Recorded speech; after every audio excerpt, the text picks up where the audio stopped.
With every passing day, hundreds and thousands came to him. His home became a mandir with a moving and loving, smiling and playful deity. Yes, it was him and only him who turned everyone's tears into streams of bliss.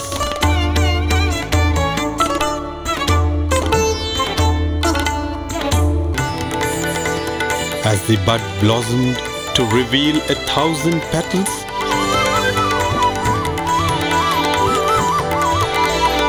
it can only be said that the fragrance of the first few years is unique.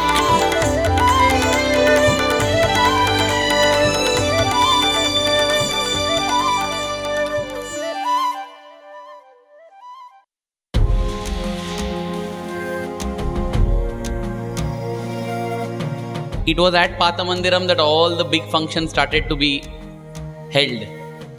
Whether it is Deepavali or Dasara or Shivratri or birthday, it all started in 1946. So for that, all the devotees would come to Pathamandiram, and then, as we heard previously, Swami would say, don't leave and don't go, stay on for some more days, stay on for 10 more days, 20 more days. So it seems natural that after this, when the devotees go back to their respective places, Swami now goes to where his devotees are. So Swami goes to Mysore, Swami goes to Bangalore, Swami goes to Madras, Swami goes everywhere. And that is how it happened. Swami had gone to Bellary. And from Bellary, we spoke about the devotee Lokanatha Mudaliyar from Madras, presently the city of Chennai. He went to Bellary and picked up Swami and took Swami to Madras. As we had seen previously, that piece of land which had been illegally occupied by a sorcerer and a magician who had put all this black magic on Lokanatha Mudaliyar, that land got freed up.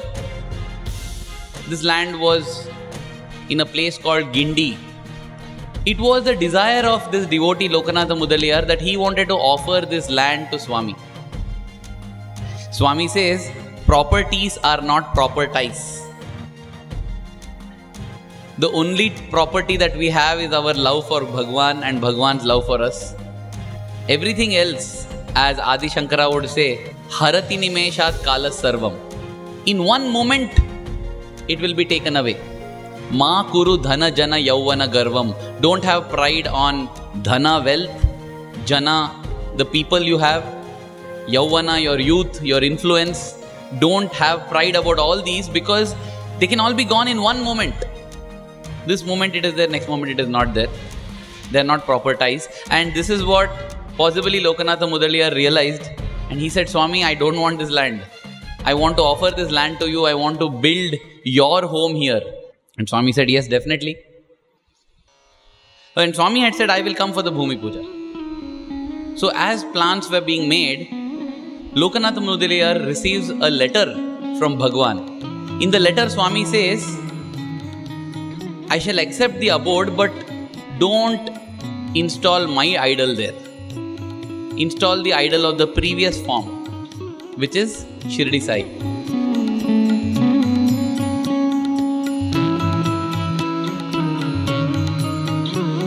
And Swami had promised that I will come for the Bhumi Puja.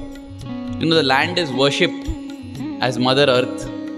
There are 5 mothers that are worshipped: Bhumata, Gomata, Vedamata, Dehamata and Deshamata. The earth, the country, one's own mother, the cow and the Vedas. These 5 are worshipped as mothers. And so you do Bhumi Puja, you worship Mother Earth before you begin any construction, before you start digging into her. This Gindi temple would later become the first ever temple where an idol of Shirdi Baba was installed in 1949. The idol at Shirdi itself came in 1954, 5 years after Gindi. It is for this Bhumi Puja that Lokanatha Mudaliyar went to Bellary to pick up Swami and get him to Madras. And the Bhumi Puja duly took place, wherein Swami materialized a talisman, which was like a roll, and along with kumkum, vibhuti and turmeric, Swami planted it into the land, into the Bhumi. Swami then declared, "This will be my first spiritual center." And even as construction began, a huge anthill started coming up at that place. We know Swami's connection with the anthills. In fact, the word putta itself means anthills. This anthill started coming up, and fearing that snakes might be staying there, Lokanatha Mudaliyar ordered for it to be broken, demolished and destroyed. Even as they began demolishing that anthill, they noticed that their family members began to get sick, one by one. Swami appears in the dream of the station master of the Gindi station, and in his dream he tells, "Tell them not to demolish my home. I am there as Nagasai." And therefore, when this is conveyed by the station master to Lokanatha Mudaliyar, instead of demolishing that huge anthill, Lokanatha Mudaliyar gets a big mantapam built over it. It becomes a temple which exists even to this day. And this happened on the 10th of July 1946. Around this time, Swami made another trip to a place called Kadalur in Tamil Nadu. There's a couple very devoted to Swami who comes and invites Swami to their house in Kadalur, and it's a person by name K.N.K. Srinivas. So Swami accompanies him, and he comes with his entire family, and Swami travels back in the car with them. Some interesting details about this particular trip. They engage a professional chauffeur or a driver by name Abdul Sattar. And interestingly, I think he must have been a very popular driver, because a lot of devotees who came later also happened to engage him to drive Swami's car. And he must have also built a rapport with Swami, because of which other devotees also thought it was nice to have him as the driver. And he has very fond memories of such trips. In fact, even this trip from Puttaparthi to Bangalore to Kadalur, he says that in between Swami took the wheels. Swami came to the driver's seat, Swami made him sit next to him, and Swami drove for a while. Even as Swami is driving, if there's any place where there's a beautiful scenery or something, Swami will stop the car and Swami will just walk around for some time. And the hosts who were traveling with Swami and who were taking Swami to their house, they quickly served some breakfast on some leaf, and they gave it to this driver, Abdul Sattar. And they told him, quickly finish off your breakfast, because before Swami comes, you can finish. So when they serve him the breakfast, he goes, literally hides behind the vehicle, and he's quickly gobbling up his food. And Swami notices this, and Swami calls him. He says, "Come here." And he comes running. He thinks that Swami is asking him to start the car. And Swami takes him to the host, and Swami tells them, "Why did you do this?" And Swami tells them, there is only one caste. All of us are mothers, fathers and children. We are all related.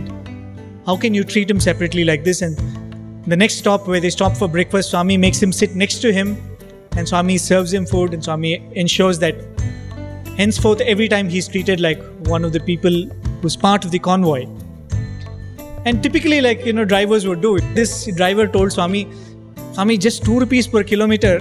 From here, if we take a detour, we can go to Pondicherry and see some places and come. Swami said, "Okay, come, let's go."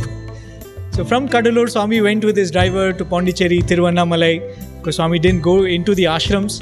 But Swami visited all these places and he came. So this Abdul Sattar also narrates another beautiful incident when, at one particular point when they stop, there's a custard apple tree.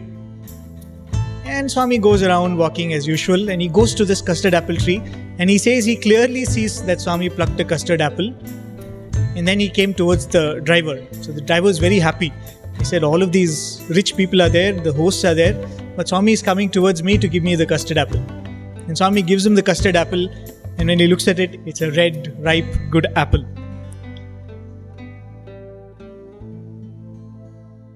And then Swami goes to this particular devotee's house, Mr. Srinivas. Swami stays there for 3 days. Then he returns. Around this time, there is a devotee who speaks about another visit to Kadalur. He doesn't name the devotee, but the descriptions that he gives suggest that it could be the same couple.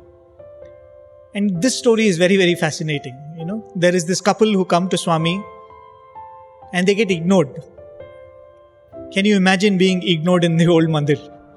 When Swami is eating with you, sleeping with you, going out with evening walks with you.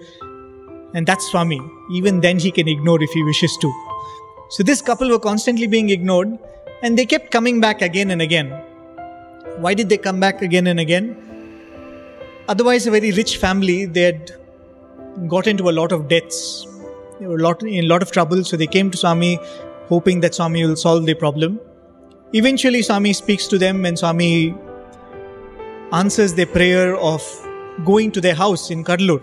So that's why I was saying that it could well be the same devotee. So after Swami goes there, they perform Pada Puja for Swami. And this person narrates that after they do Pada Puja, Swami taps the ground.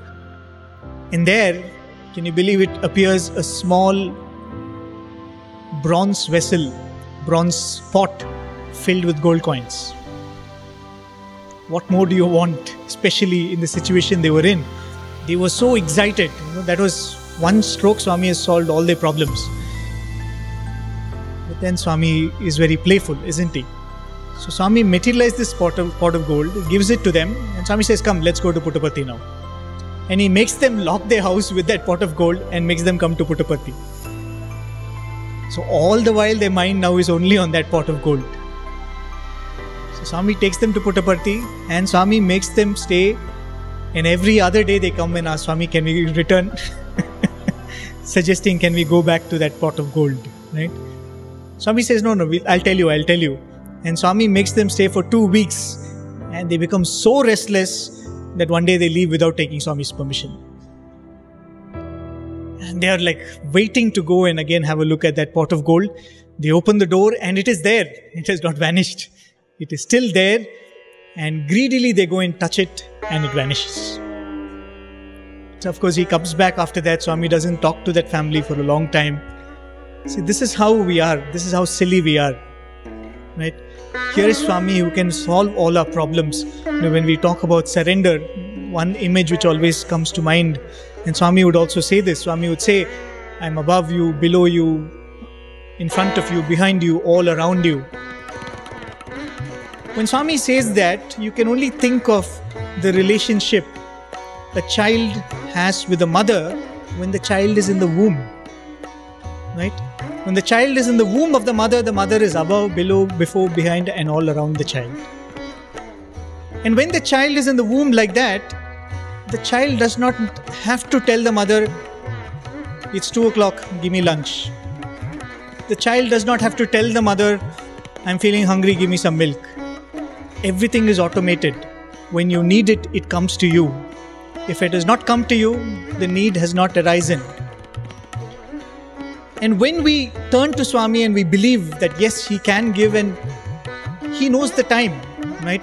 As Swami would quote, Lord Vishnu tells Narada, he says, Narada, the devotee who is wise enough to ask me for the right things at the right time, I will bless him or her. I will give him whatever they are asking for. But that devotee who comes to me and tells Swami, you give me whatever you want, whenever you want, Lord Vishnu says, I will have to be behind that devotee, because it becomes my duty to ensure that he gets whatever he wants when he needs it. And that is how a devotee binds the Lord to oneself.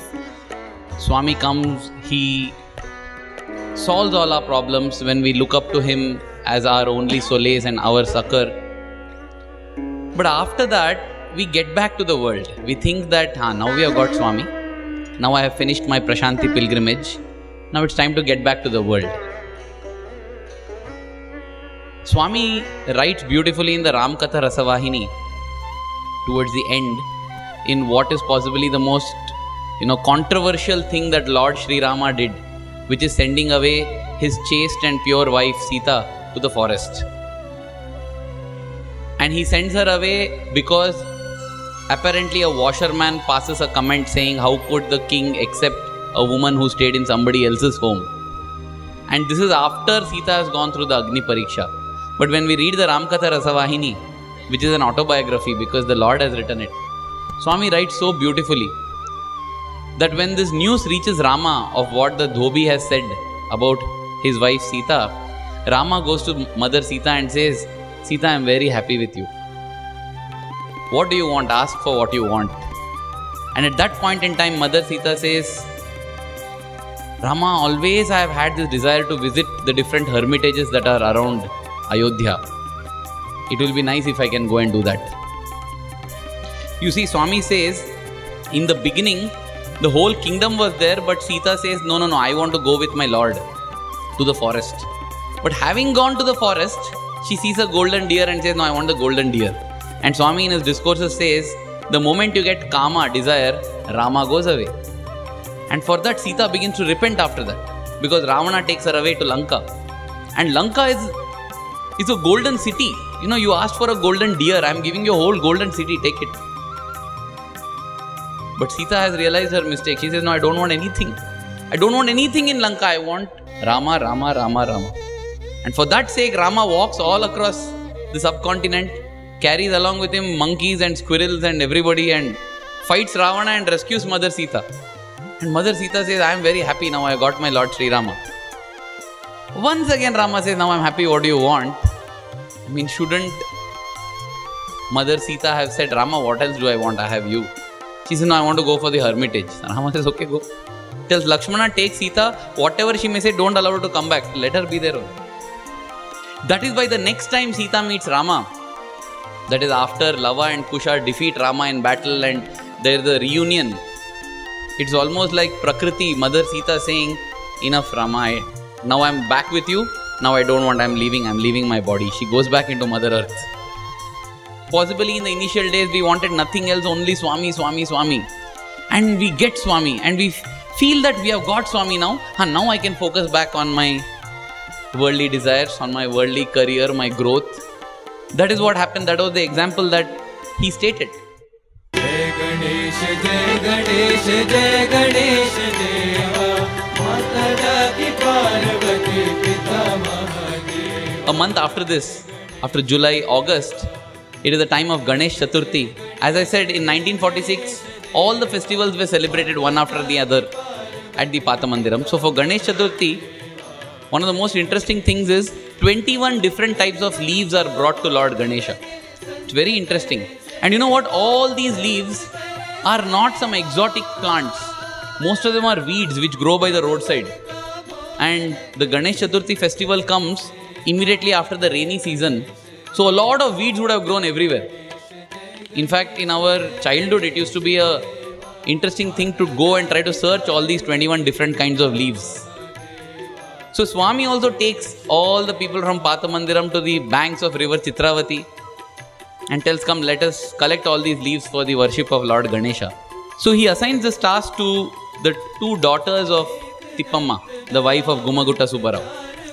And these two girls go around and after an hour or two of hard work, come back to Swami and tell Swami, yes, all leaves are ready. Swami says, all leaves are ready? Yes, Swami.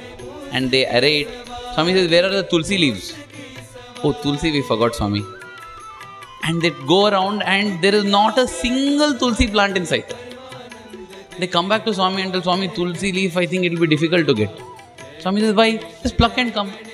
Swami, there are no Tulsi plants. I see only Tulsi plants. And they turn around and it's only Tulsi plants there. Another Leela in a moment. So they go and pluck. They pluck basketfuls of Tulsi plant. There's an excess of Tulsi leaves. One of these daughters, her name is Nagalakshmi, she decides to make a big mala for Swami with Tulsi. Tulsi mala. Now Swami at this time is 19-year-old, 20-year-old. And she starts making the Tulsi mala, and now, because the mala is thick and filled with Tulsi leaves, there's a shortage of Tulsi leaves. And in the basket, it's reaching the bottom. Swami comes there again and says, oh, you need more Tulsi leaves. Puts his hand into the basket. Why, this much is not enough? Puts it back. The basket is full again.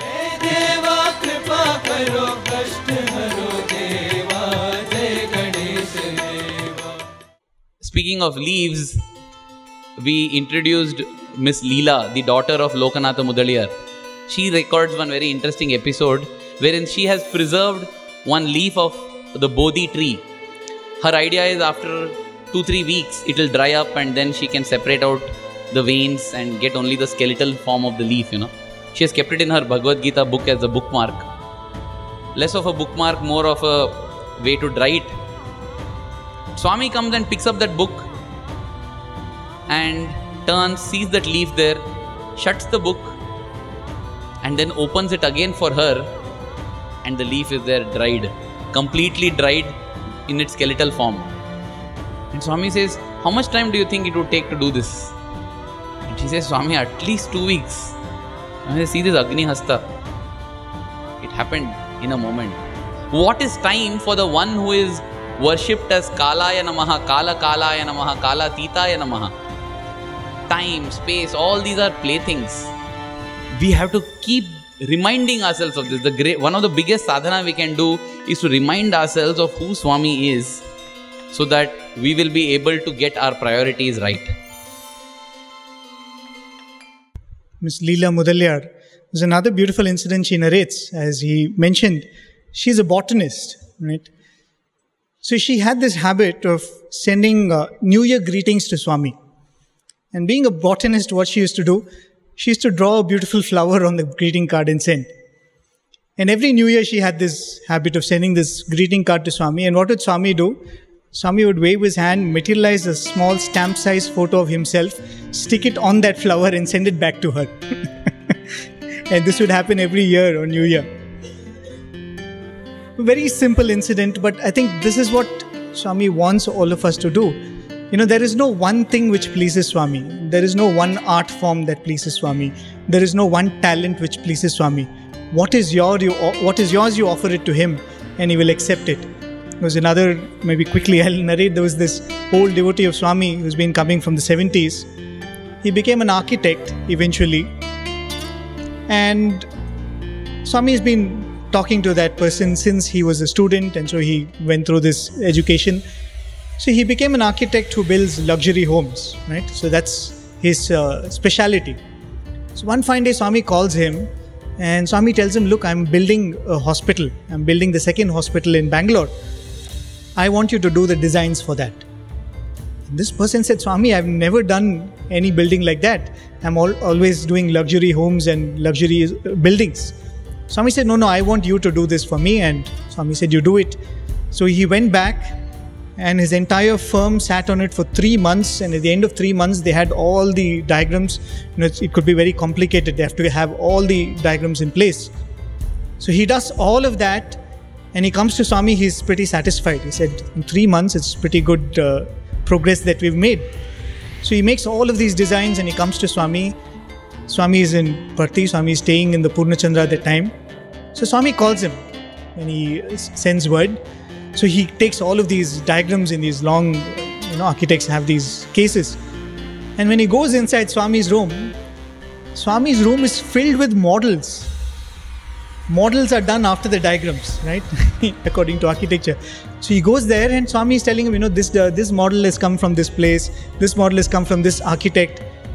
All architects whose names he reads in textbooks, they've all sent models. Swami said, all these people want to do.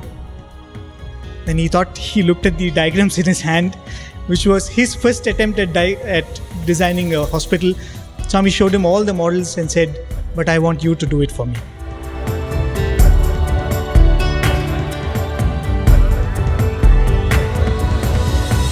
Swami does not seek the best. If Swami wanted the best speakers, Arvind and I will not be here. If Swami wanted the best singers, some of our friends who sing in the mandir will not be singing there. All Swami wanted was that with a pure heart, you offer what you have. And whatever it is, he was ready to accept.